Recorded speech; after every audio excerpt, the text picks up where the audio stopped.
I have to apologize to the Slim Reaper. I gave him a death sentence before he could even take flight as an eagle. What's up, it's your boy Cintron, coming back at you with another analysis video. And I'm looking at DeVonta Smith and how he ended up being a prized Philadelphia Eagle. Coming into the 2020 draft, there was a number of receivers that, I wanted, and even some do-overs that I wanted to have as well. Given our recent draft history with receivers, looking at this prospect, even though he's shown and was exemplary on the field, there were some doubts I had about him. I mean, the chief main concern, I would say maybe this is the only concern, was his wiry frame. The only receiver I've ever seen at that size have a tremendous impact beyond their physical size, Marvin Harrison. And he was an exemplary route runner, which also was a calling card of Smith coming out of the draft. I mean, he had won the Heisman, for Pete's sake, but that still wasn't enough to assuage my doubts on him. I just believe that people were going to come to the line and press him until he looked like a press-on nail. Allow him no room to breathe from the line. But I couldn't have been more wrong, and this season shows why. But I just believe no matter how good of a route runner he wasn't going to be successful consistently and be able to beat man press coverage off the line of scrimmage. Happy to say I'm happy to be proven wrong. The nickname Slim Reaper comes from him just killing people on routes. When we had the Browns in training camp, he was said to have been just murking their DBs left and right. And even then, I'm like, okay, it can't be like it's not game speed. It's not game time, so I'm still discounting it. Trying to find some reason to mark down his performance. But suffice to say, he's been getting it done this season.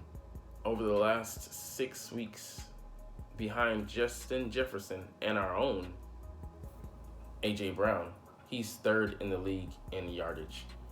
In the last 4 out of 5 games, he's topped 100. I mean, the results speak for themselves. You watch some of these catches, they're highly contested. Point of catch, he's high pointing the ball at his size. He's 6 foot, maybe $175, $170, if that.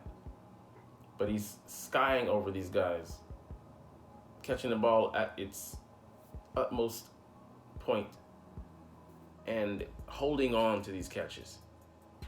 I mean, you figure just dudes would just blow him up and make him cough it up, make him develop alligator arms, but that hasn't been the case. He's been extending away from his body, bringing the ball in and holding it tight.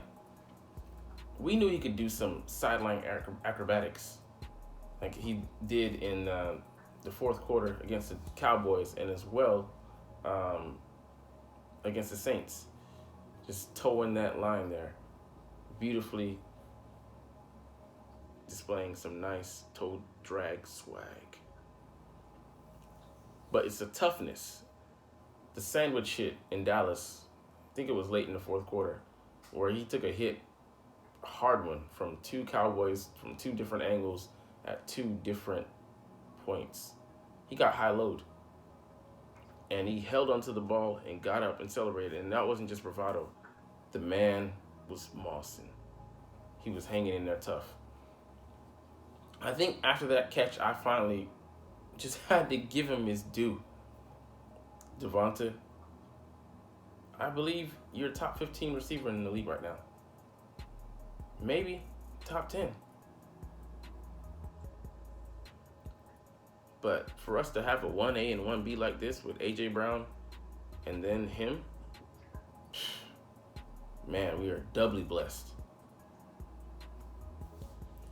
And we had so many failed picks. Jalen Reagor, he had the pedigree coming out in the draft. He was the son of a former NFL D tackle who played with the Colts, Monte Reagor. So you got to believe growing up, he received those lessons from his father. Professionalism, the athleticism showed. But we passed over Justin Jefferson for this man. And now they're playing on the same team. What a colossal screw up. And then the man we should have drafted, we chose in place of him, J.J. Arcega-Whiteside, J-Jaw. What a monumental disappointment he was. We actually moved him to tight end before we shipped him out to Seattle, and he didn't even make their roster. A former second-round pick, picked before DK Metcalf. It's still hard for me to come to grips with that one and how epically we fucked that pick up. We could have had him and DeVonta Smith. Can you even imagine that receiving core? Or Justin Jefferson and Metcalf. Disgusting. But alas, we are stuck with who we have now. And the kid's acquitted himself nicely.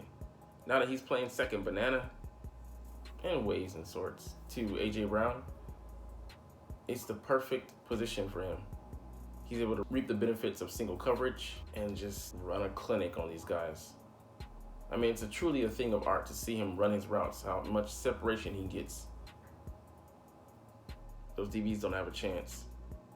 And he's strong enough to be able to run the full route tree and hang on to the ball a good number of times. Obviously, he has the speed to run a go route, sevens, but comebacks, slants, outs, digs.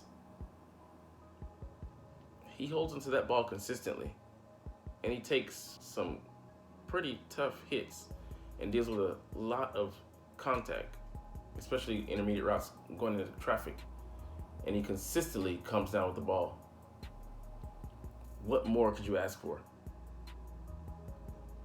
I'm just proud of him for coming out as a former Heisman winner, and that award seems to be cursed because people who win it don't seem to produce in the league, but that's mostly quarterbacks. That's a whole other story. But I just thought, oh, okay, he's a systems receiver, not necessarily manufactured catches, but he's not going to be as effective. He's not going to have the same level of effectiveness in the league. Boy, am I proud to say I was fucking wrong. DeVonta Smith, I see why you're holding a sickle to these motherfuckers' necks in the league. Because they got slimmed and no chance of keeping up with you. Keep it up. Fly, Eagles, fly. Like, comment, share, subscribe if you Thanks for watching. Check me out at Cintron, Cintron Anime, Cintron Life, or Cintron Laughs, or other social media.